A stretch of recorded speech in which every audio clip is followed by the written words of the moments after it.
ధన్యవాదాలు. ఇదే తీర్మానాన్ని బలపరచవలసిందిగా తెలంగాణ నుంచి జాతీయ అధికార ప్రతినిధి నన్నూరి నర్సిరెడ్డి గారిని మాట్లాడవలసిందిగా కోరుతున్నాం.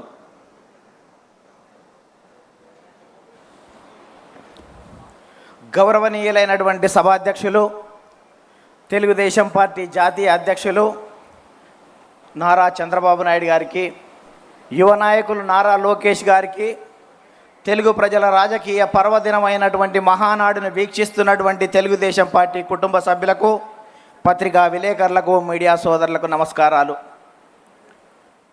ఈ మహానాడు వేదికపై 44 సంవత్సరాల తెలుగుదేశ ప్రస్థానంపై మాట్లాడే అవకాశం ఇచ్చిన జాతీయ అధ్యక్షుల వారికి ధన్యవాదాలు తెలియజేస్తున్నాను. రామన్న రూపుదిద్దిన పార్టీని, చంద్రన్న తీర్చిదిద్దిన పార్టీని నారా లోకేష్ గారు తుదిమెరుగులు దిద్దుతున్నాడని ఈ సందర్భంగా మీ అందరికీ కూడా గుర్తు చేస్తున్నాను.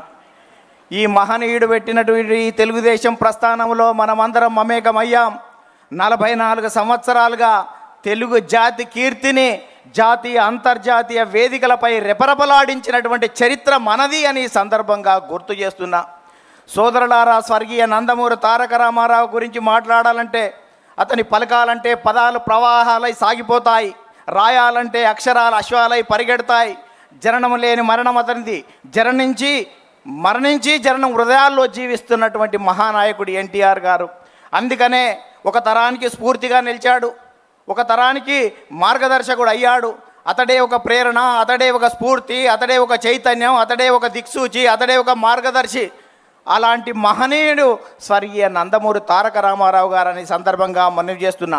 నటుడిగా, నాయకునిగా, సామాజికవేత్తగా, సాంఘిక సంక్షేమ ప్రదాతగా చరిత్రలో సుస్థిరం సాధించినటువంటి స్వర్గీయ నందమూరి తారక రామారావు గారు విలాసవంతమైనటువంటి సినీ జీవితం ఉన్నప్పటికీ ఇవాళ నటనలో అఖిలాంధ్ర ప్రజాగం నీరాజనాలు అందుకుంటున్న వేళ, తెలుగువాడిలో ఆత్మగౌరవం అడుగంటిపోతున్నటువంటి వేళ, ఢిల్లీ పురవీధుల్లో దిగజారుతున్న తెలుగువాడి ఆత్మగౌరవాన్ని పరిరక్షించాలని, 2000 సంవత్సరాల చరిత్ర కలిగినటువంటి తెలుగు జాతికి గుర్తింపు దక్కాలని, గాఢాంధకారంలో ఉన్నటువంటి తెలుగు జాతికి వెలుగులు ప్రసాదించాలని, గడీలలో ఉన్నటువంటి రాజకీయాన్ని గరీబోళ్ళ ముందు ఉంచాలని, అధికార పార్టీ అంతులేని అరాచకాలకు అడ్డుకట్ట వేయాలని ఇవాళ తెలుగుదేశం పార్టీని స్థాపించినటువంటి చరిత్ర స్వర్గీయ నందమూరి తారక రామారావు గారిదని సందర్భంగా మనవి చేస్తున్నా.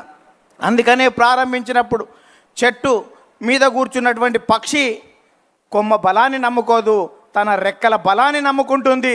తెలుగుదేశం పార్టీ కార్యకర్తల బలగాన్ని నమ్ముకుంటుంది. కాబట్టి స్వర్గీయ నందమూరి తారక రామారావు గారు ఆ రోజే కార్యకర్తలను తయారు చేసినటువంటి చరిత్ర ఉంది. కార్యకర్తలకు అధ్యయనం, శిక్షణ, క్రమశిక్షణ, సేవాభావం, సేవనిరతి రాజకీయాలలో తీసుకొచ్చినటువంటి చరిత్ర స్వర్గీయ నందమూరి తారక రామారావు గారిది. అందుకనే కార్యకర్తలనే నాయకులుగా తయారు చేసినటువంటి చరిత్ర స్వర్గీయ నందమూరి తారక రామారావు. అందుకనే దొరలు, భూస్వాములు, ఆసాములు, జమీందారులు, జాగీర్దారులు, దేశ్ముఖులు, దేశపాండేలకు వ్యతిరేకంగా కార్యకర్తలనే నాయకులుగా తయారు చేసిన చరిత్ర ఈ తెలుగుదేశం పార్టీదని సందర్భంగా మనవి చేస్తున్నా. ఈ 44 సంవత్సరాల తెలుగుదేశ ప్రస్థానంలో గ్రామాలకు మౌలిక సౌకర్యాలు ఇచ్చాం, ప్రజలకు సంక్షేమ ఫలాలు అందించాం, ప్రజలకు రాజకీయ చైతన్యం ఇచ్చాం, బలహీన వర్గాలకు రాజకీయ జీవితం ఇచ్చాం, సామాజిక మార్పులకు శ్రీకారం చుట్టాం, ఆర్థిక అభివృద్ధికి అందలం వేశాం, నిమ్న జాతుల ఉద్ధరణ కోసం, బడుగు జన ఉద్ధరణ కోసం బాటలు వేశాం, దేశ రాజకీయాలనే సమూలంగా మార్చివేసినాం, రాష్ట్ర రాజకీయాలని, దేశ రాజకీయాలను ప్రపంచవ్యాప్తంగా మార్చివేసినాం. ఇవాళ ప్రధానమంత్రుల, రాష్ట్రపతి ఎన్నికల్లో ప్రధానమైనటువంటి భూమికను పోషించాం. అందుకనే తెలుగుదేశం పార్టీ ప్రపంచవ్యాప్తంగా అనేక దేశాల్లో జెండా ఎత్తి తెలుగువాడి ఆత్మగౌరవాన్ని పాటించినటువంటి చరిత్ర మనది అని సందర్భంగా గుర్తు చేస్తున్నా. అందుకనే స్వర్గీయ నందమూరి తారక రామారావు గారు 2 రూపాయల కిలో బియ్యం, జనతా వస్త్రాలు ఇచ్చాడు, మహిళలకు ఆస్తిలో హక్కు ఇచ్చాడు, రైతులకు రాయితీలు ఇచ్చాడు, మధ్యాహ్న భోజన పథకం పెట్టాడు, మండల వ్యవస్థను ఏర్పాటు చేశాడు. ఇన్ని రకాల కార్యక్రమాలు ఏర్పాటు చేసి ఈ దేశానికి సంక్షేమాన్ని పరిచయం చేస్తే ఆ తర్వాత వచ్చినటువంటి నారా చంద్రబాబు నాయుడు గారు విద్యార్థిగా, విద్యార్థి నాయకునిగా, గోల్డ్ మెడలిస్ట్గా, ఎకానమిస్ట్గా, ఎమ్మెల్యేగా, మంత్రిగా, ముఖ్యమంత్రిగా, ప్రతిపక్ష నేతగా, ఎన్డీఏ కన్వీనర్గా సుదీర్ఘ రాజకీయ అనుభవం ఉన్న చంద్రబాబు నాయుడు గారు అనేక సంస్కరణలు, జన్మభూమి, ప్రజల వద్ద పాలన, ఆకస్మిక తనిఖీలు, ఫ్లైఓవర్లు, ముందడుగు, చైతన్యం, ఆదరణ, దీపం, రోషిని వంటి పథకాలు పెట్టి అనేక సంస్కరణలకు శ్రీకారం చుట్టినటువంటి చరిత్ర నారా చంద్రబాబు నాయుడు గారిది. అందుకనే 44 సంవత్సరాలు గడుస్తున్నా నారా అంటే జనం రారా అని పిలుస్తున్నటువంటి చరిత్ర ఈ రాష్ట్రంలో ఉందని. అందుకనే చంద్రబాబు నాయుడుకు ప్రపంచవ్యాప్తంగా ఉన్నటువంటి అవకాశాలను యువత పునికి పుచ్చుకొని వెదికి పట్టుకోవాలనే ఉద్దేశంతో ఇవాళ విద్యకు ప్రాధాన్యత ఇస్తే ఇవాళ హైదరాబాద్ ఉమ్మడి రాష్ట్రంలో మైక్రోసాఫ్ట్ వచ్చింది, ఇన్ఫోసిస్ వచ్చింది, IRDA వచ్చింది, IIIT వచ్చింది, నల్సార్ వచ్చింది, నిఫ్ట్ వచ్చింది, ఇవాళ నేషనల్ కన్స్ట్రక్షన్ వచ్చింది, బయోటెక్నాలజీ పార్కు వచ్చింది, హైటెక్ సిటీ వచ్చింది, శిల్పారామం వచ్చింది. ఇవాళ భారతదేశంలో ప్రపంచంలో తెలుగువాడి ఖ్యాతిని నలుదికలా విస్తరించినటువంటి చరిత్ర ఇవాళ చంద్రబాబు నాయుడు గారు దాన్ని ఈ సందర్భంగా గుర్తు చేస్తున్నాను. అందుకనే ఈ రాష్ట్రం విడిపోయిన తర్వాత కూడా ఇక్కడికి మనం ఐటీ గురించి ఆలోచిస్తే సార్ AI గురించి, క్వాంటం గురించి, ఇవాళ డేటా సెంటర్ల గురించి మనకంటే ముందు ఆలోచిస్తున్నటువంటి మీ నాయకత్వంలో ఈ రాష్ట్రం సుభిక్షంగా ఉంటుంది. తెలుగు జాతి కీర్తి కోసం మీరు ఎంత ముందుకు వెళ్ళినా మేము రావడానికి సిద్ధంగా ఉన్నామని ఈ సందర్భంగా గుర్తు చేస్తూ యువ నాయకుడు నారా లోకేష్ గాలిపటంలా ఎంత గాలి ఎక్కువ వస్తే గాలిపటం పైకెగిరినట్టు ఇవాళ అనేక రకాలుగా ఇబ్బందులతో ఎదిగినటువంటి నారా లోకేష్ గారి నాయకత్వంలో భవిష్యత్తులో మరింత రాజుదేల్తామని సందర్భంగా గుర్తు చేస్తూ ఒక చిన్న కథ ఈ రాష్ట్రంలో ఉన్నటువంటి ప్రతిపక్ష పార్టీలకు అందరికీ గుర్తు చేస్తాను. ఒక 2 రాజులు పోరాటం చేసేటప్పుడు ఎవరో ఒకరు గెలుస్తారు, గెలిచిన వారు ఓడిన వారికి మరణశిక్ష విధించాలని చెప్పారంట. 2 రాజులు పోరాటం చేసిన తర్వాత ఒక రాజు ఓడిపోయిన తర్వాత గెలిచిన రాజు ప్రజలే చెప్పారు కాబట్టి మరణశిక్ష వేయమని చెప్పాడంట. మరణశిక్ష వేసే సమయంలో ఆ తాడు తెగిపోయింది. తాడు తెగిపోతే మళ్ళా అతను ఉరిదీసేవాడు రాజుకాడికి వచ్చి, రాజా ఉరిదీసే సమయంలో తాడు తెగిపోయిందంటే వాని పాపాన వాడు పోతాడు, వానికి క్షమించురా అన్నాడంట. క్షమించురా అని చెప్తే మళ్ళీ అక్కడికి వెళ్ళాడంట. వెళ్ళి మీ రాజు ఏమన్నాడు అన్నాడంట. ఏమన్నాడు అంటే మా రాజు నిన్ను ఉరిదీయొద్దంటాడు అనుకున్నావు కదా అన్నాడంట. అవును మీ రాజు నైజం అది కదా, అతను ఉరిదీయనీయడు అంటే, ఓ పిచ్చోడా మా రాజు అక్కడ లేడు, మా యువరాజు ఉన్నాడు, ఇలా సచ్చే వరకు ఉరిదీయమని చెప్పిండు అని చెప్పిండంట. అందుకనే రాష్ట్ర రాజకీయాల నుంచి ఇప్పటి నుంచి మాట్లాడేటువంటి నాయకులు భవిష్యత్తులో తెలుగుదేశ పరిణామాలు ఏ రకంగా ఉంటాయో గుర్తుపెట్టుకోవాలని మీ అందరికీ గుర్తు చేస్తూ ముగిస్తున్నాను. ధన్యవాదాలు.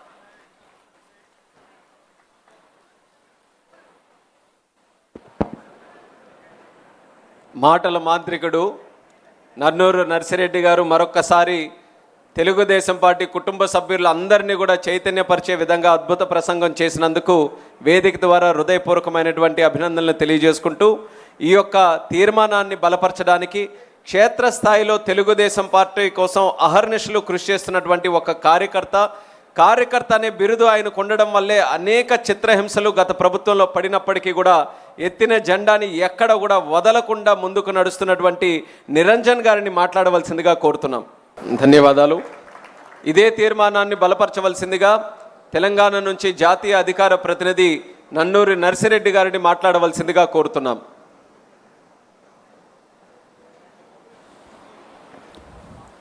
గౌరవనీయులైనటువంటి సభాధ్యక్షులు, తెలుగుదేశం పార్టీ జాతీయ అధ్యక్షులు నారా చంద్రబాబు నాయుడు గారికి, యువ నాయకులు నారా లోకేష్ గారికి, తెలుగు ప్రజల రాజకీయ పర్వదినమైనటువంటి మహానాడును వీక్షిస్తున్నటువంటి తెలుగుదేశం పార్టీ కుటుంబ సభ్యులకు, పత్రికా విలేకరులకు, మీడియా సోదరులకు నమస్కారాలు.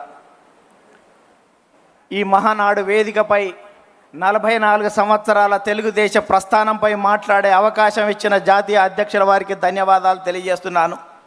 రామన్న రూపుదిద్దిన పార్టీని, చంద్రన్న తీర్చిదిద్దిన పార్టీని నారా లోకేష్ గారు తుదిమెరుగులు దిద్దుతున్నాడని ఈ సందర్భంగా మీ అందరికీ కూడా గుర్తు చేస్తున్నాను. ఈ మహనీయుడు పెట్టినటువంటి తెలుగుదేశం ప్రస్థానంలో మనమందరం మమేకమయ్యాం.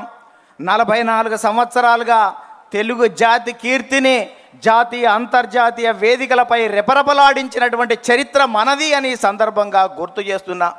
సోదరులారా, స్వర్గీయ నందమూరి తారక రామారావు గురించి మాట్లాడాలంటే, అతని పలకాలంటే పదాలు ప్రవాహాలై సాగిపోతాయి, రాయాలంటే అక్షరాలు అశ్వాలై పరిగెడతాయి. జననం లేని మరణం అతనిది, మరణించి జననం హృదయాల్లో జీవిస్తున్నటువంటి మహానాయకుడు ఎన్టీఆర్ గారు. అందుకనే ఒక తరానికి స్ఫూర్తిగా నిలిచాడు, ఒక తరానికి మార్గదర్శకుడు అయ్యాడు.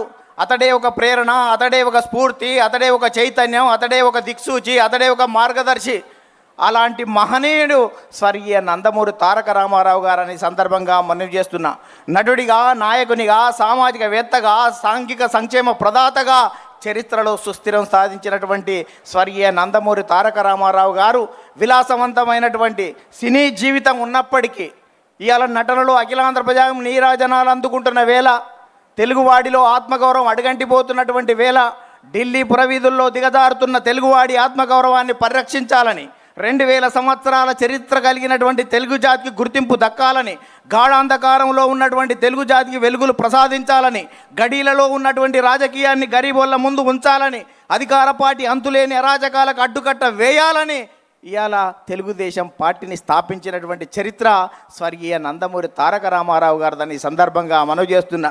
అందుకనే ప్రారంభించినప్పుడు చెట్టు మీద కూర్చున్నటువంటి పక్షి కొమ్మ బలాన్ని నమ్ముకోదు, తన రెక్కల బలాన్ని నమ్ముకుంటుంది. తెలుగుదేశం పార్టీ కార్యకర్తల బలాన్ని, బలగాన్ని నమ్ముకుంటుంది. కాబట్టి స్వర్గీయ నందమూరి తారక రామారావు గారు ఆ రోజే కార్యకర్తలను తయారు చేసినటువంటి చరిత్ర ఉంది.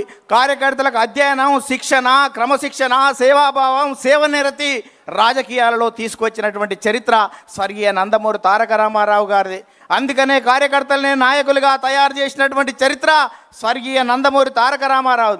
అందుకనే దొరలు, భూస్వాములు, ఆసాములు, జమీందారులు, జాగీర్దారులు, దేశ్ముఖులు, దేశపాండేలకు వ్యతిరేకంగా కార్యకర్తలనే నాయకులుగా తయారు చేసిన చరిత్ర ఈ తెలుగుదేశం పార్టీదని సందర్భంగా మనవి చేస్తున్నా.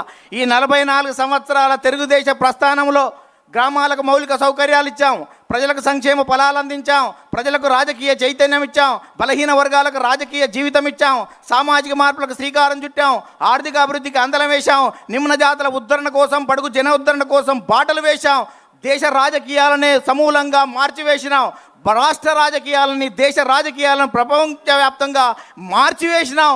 ఇవాళ ప్రధానమంత్రుల, రాష్ట్రపతి ఎన్నికల్లో ప్రధానమైనటువంటి భూమికను పోషించాం. అందుకనే తెలుగుదేశం పార్టీ ప్రపంచవ్యాప్తంగా అనేక దేశాల్లో జెండా ఎత్తి తెలుగువాడి ఆత్మగౌరవాన్ని పాటించినటువంటి చరిత్ర మనది అని సందర్భంగా గుర్తు చేస్తున్నా. అందుకనే స్వర్గీయ నందమూరి తారక రామారావు గారు 2 రూపాయల కిలో బియ్యం, జనతా వస్త్రాలు ఇచ్చాడు, మహిళలకు ఆస్తిలో హక్కు ఇచ్చాడు, రైతులకు రాయితీలు ఇచ్చాడు, మధ్యాహ్న భోజన పథకం పెట్టాడు, మండల వ్యవస్థను ఏర్పాటు చేశాడు. ఇన్ని రకాల కార్యక్రమాలు ఏర్పాటు చేసి ఈ దేశానికి సంక్షేమాన్ని పరిచయం చేస్తే ఆ తర్వాత వచ్చినటువంటి నారా చంద్రబాబు నాయుడు గారు విద్యార్థిగా, విద్యార్థి నాయకునిగా, గోల్డ్ మెడలిస్ట్గా, ఎకానమిస్ట్గా, ఎమ్మెల్యేగా, మంత్రిగా, ముఖ్యమంత్రిగా, ప్రతిపక్ష నేతగా, ఎన్డీఏ కన్వీనర్గా సుదీర్ఘ రాజకీయ అనుభవం ఉన్న చంద్రబాబు నాయుడు గారు అనేక సంస్కరణలు, జన్మభూమి, ప్రజల వద్ద పాలన, ఆకస్మిక తనిఖీలు, ఫ్లైఓవర్లు, ముందడుగు, చైతన్యం, ఆదరణ, దీపం, రోషిని వంటి పథకాలు పెట్టి అనేక సంస్కరణలకు శ్రీకారం చుట్టినటువంటి చరిత్ర నారా చంద్రబాబు నాయుడు గారిది. అందుకనే 44 సంవత్సరాలు గడుస్తున్నా నారా అంటే జనం రారా అని పిలుస్తున్నటువంటి చరిత్ర ఈ రాష్ట్రంలో ఉందని. అందుకనే చంద్రబాబు నాయుడుకు ప్రపంచవ్యాప్తంగా ఉన్నటువంటి అవకాశాలను యువత పునికి పుచ్చుకొని వెదికి పట్టుకోవాలనే ఉద్దేశంతో ఇవాళ విద్యకు ప్రాధాన్యత ఇస్తే ఇవాళ హైదరాబాద్ ఉమ్మడి రాష్ట్రంలో మైక్రోసాఫ్ట్ వచ్చింది, ఇన్ఫోసిస్ వచ్చింది, ఐఆర్డిఏ వచ్చింది, IIIT వచ్చింది, నల్సార్ వచ్చింది, నిఫ్ట్ వచ్చింది, ఇవాళ నేషనల్ కన్స్ట్రక్షన్ వచ్చింది, బయోటెక్నాలజీ పార్కు వచ్చింది, హైటెక్ సిటీ వచ్చింది, శిల్పారామం వచ్చింది. ఇవాళ భారతదేశంలో, ప్రపంచంలో తెలుగువాడి ఖ్యాతిని నలుదికలా విస్తరించినటువంటి చరిత్ర ఇవాళ చంద్రబాబు నాయుడు గారిని ఈ సందర్భంగా గుర్తు చేస్తున్నాను. అందుకనే ఈ రాష్ట్రం విడిపోయిన తర్వాత కూడా ఇక్కడికి మనం ఐటీ గురించి ఆలోచిస్తే సార్ ఏఐ గురించి, క్వాంటం గురించి, ఇవాళ డేటా సెంటర్ల గురించి మనకంటే ముందు ఆలోచిస్తున్నటువంటి మీ నాయకత్వంలో ఈ రాష్ట్రం సుభిక్షంగా ఉంటుంది. తెలుగు జాతి కీర్తి కోసం మీరు ఎంత ముందుకు వెళ్ళినా మేము రావడానికి సిద్ధంగా ఉన్నామని ఈ సందర్భంగా గుర్తు చేస్తూ, యువ నాయకుడు నారా లోకేష్ గాలిపటంలా ఎంత గాలి ఎక్కువ వస్తే గాలిపటం పైకెగిరినట్టు ఇవాళ అనేక రకాలుగా ఇబ్బందులతో ఎదిగినటువంటి నారా లోకేష్ గారి నాయకత్వంలో భవిష్యత్తులో మరింత రాజుదేల్తామని సందర్భంగా గుర్తు చేస్తూ ఒక చిన్న కథ ఈ రాష్ట్రంలో ఉన్నటువంటి ప్రతిపక్ష పార్టీలకు అందరికీ గుర్తు చేస్తాను. ఒక 2 రాజులు పోరాటం చేసేటప్పుడు ఎవరో ఒకరు గెలుస్తారు, గెలిచిన వారు ఓడిన వారికి మరణశిక్ష విధించాలని చెప్పారంట. 2 రాజులు పోరాటం చేసిన తర్వాత ఒక రాజు ఓడిపోయిన తర్వాత గెలిచిన రాజు ప్రజలే చెప్పారు కాబట్టి మరణశిక్ష వేయమని చెప్పాడంట. మరణశిక్ష వేసే సమయంలో ఆ తాడు తెగిపోయింది. తాడు తెగిపోతే మళ్ళా అతను ఉరిదీసేవాడు రాజుకాడికి వచ్చి, రాజా ఉరిదీసే సమయంలో తాడు తెగిపోయిందంటే వాని పాపాన వాడు పోతాడు, వానికి క్షమించురా అన్నాడంట. క్షమించురా అని చెప్తే మళ్ళీ అక్కడికి వెళ్ళాడంట. వెళ్ళి మీ రాజు ఏమన్నాడు అన్నాడంట. ఏమన్నాడు అంటే, మా రాజు నిన్ను ఉరిదీయొద్దంటాడు అనుకున్నావు కదా అన్నాడంట. అవును, మీ రాజు నైజం అది కదా, అతను ఉరిదీయనీయడు అంటే, ఓ పిచ్చోడా, మా రాజు అక్కడ లేడు, మా యువరాజు ఉన్నాడు, ఇలా సచ్చే వరకు ఉరిదీయమని చెప్పిండు అని చెప్పిండంట. అందుకనే రాష్ట్ర రాజకీయాల నుంచి ఇప్పటి నుంచి మాట్లాడేటువంటి నాయకులు భవిష్యత్తులో తెలుగుదేశ పరిణామాలు ఏ రకంగా ఉంటాయో గుర్తుపెట్టుకోవాలని మీ అందరికీ గుర్తు చేస్తూ ముగిస్తున్నాను. ధన్యవాదాలు.